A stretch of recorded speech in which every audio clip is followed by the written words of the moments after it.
周一長談，我哋今日為大家請到嘅係聯邦前任嘅移民部部長、現任嘅就業部長同社會發展兼多元文化部部長 Jason Kenney， 今日同我哋嚟傾下佢對好多問題嘅睇法。佢做咗好多嘅改革，做咗好多嘅新政策，有人喝彩，有人亦都喝倒彩。我哋今日請佢自己嚟同我哋傾下佢對呢啲問題嘅睇法。Mr. Kenney, welcome to our program. Thank you, BC. It's so great to be here. Yes.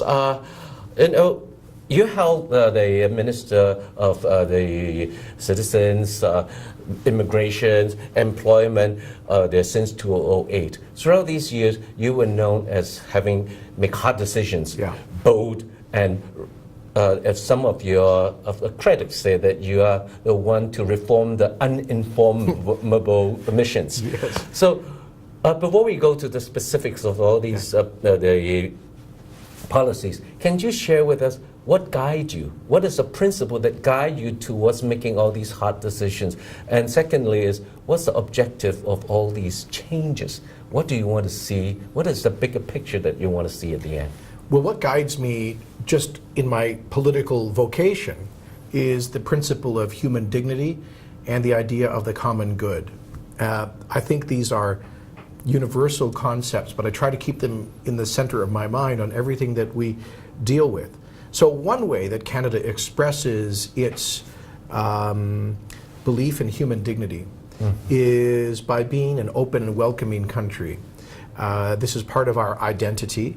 Canada was founded by many people who were the losers of history. You know, the refugees, like those from the American Revolution who founded English Canada, or the French Canadians who lost the war and became part of the British Empire, or the black slaves who escaped through the Underground Railroad, or the Irish famine refugees like my ancestors, or the people kicked out of their land in Scotland, or the Vietnamese boat people, the Czech and Hungarian refugees of communism. And so this is a country that's always been a place of hope and opportunity for people from all around the world.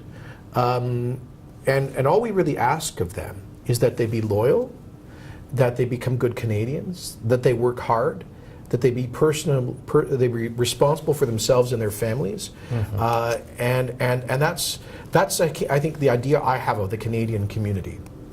You talk about loyalty, like in Great Britain, you're loyal towards the loyal family. Right. The other countries loyal towards a principle or ideology. Constitution. What is, as a Canadian, what is the object of loyalty? Well, which you want to share one with of the reasons this is such a great country, BC, is that we didn't create Canada from scratch. It's a country filled with new energy. It's a young country, and yet in some ways it's very old, because our basic institutions and traditions go back for centuries, particularly into the British parliamentary system.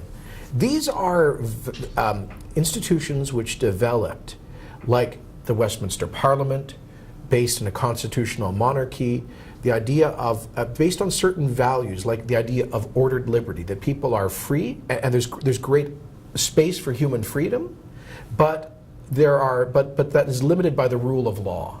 So these ideas of the rule of law, representative government, the continuity of a constitutional monarchy, the common law, these are the values and institutions that we inherited that are of great, great value, which is what has created the kind of stability, opportunity, and prosperity. Because part of the rule of law, by the way, is private property.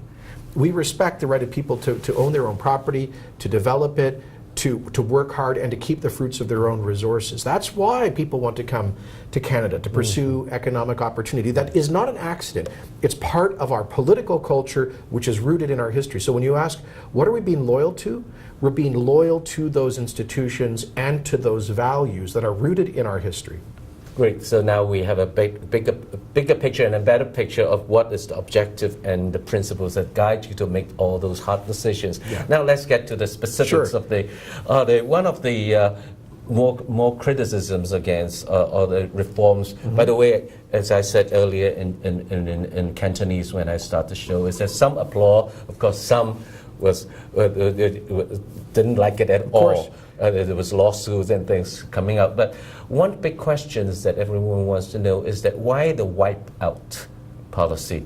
Because when you have a new policy, usually it won't go back. Right, sure. It's only go forward. So how do you justify that wipe out? Would it make a difference if you just finish every application but not accepting any new application? Yeah, well, we tried that and it didn't work. So first of all, let me give you some perspective on the immigration system that I inherited, that our government inherited in 2006. The system had become broken, dysfunctional.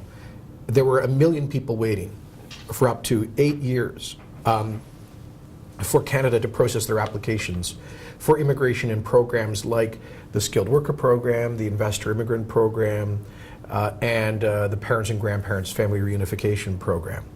Why? Because we had no limit on the number of people who could apply, but there was obviously an annual limit to the number of people who we can bring in as immigrants. So the government, imagine this, the government of Canada, our immigration program was like an airplane to Canada, like an airline.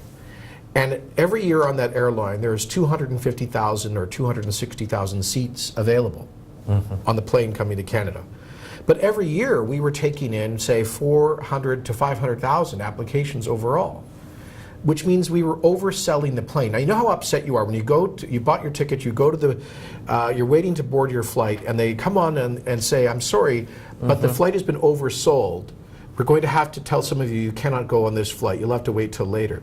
That's what our immigration system was doing to about 100 to 200,000 people every year. That was the surplus of applications over the number of people that we could, that we agreed to admit.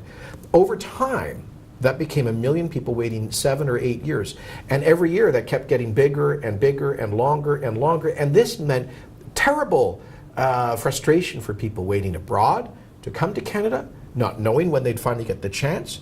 And it also meant that we were not able to invite people to come quickly, even if they had prearranged jobs. So we were missing, this is one of the reasons why for 40 years we were seeing declining economic outcomes for new immigrants to Canada. You know, the rate of unemployment amongst recent immigrants is twice as high, it's about 13%, than it is for the general population at about 6.5%.